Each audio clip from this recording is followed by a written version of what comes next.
Fani dünyanın yükünü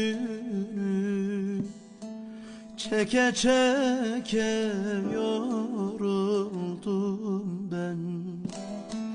Gizli gizli gözyaşımı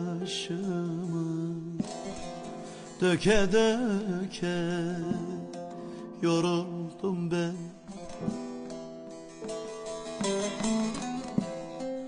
Bendime karıştın ahım, neydi ki bilmem günahım. Umut bahçesine tohum eke eke yoruldum ben. Dehre dalmış, yarım kalmışım, ah mı almışım nideyi.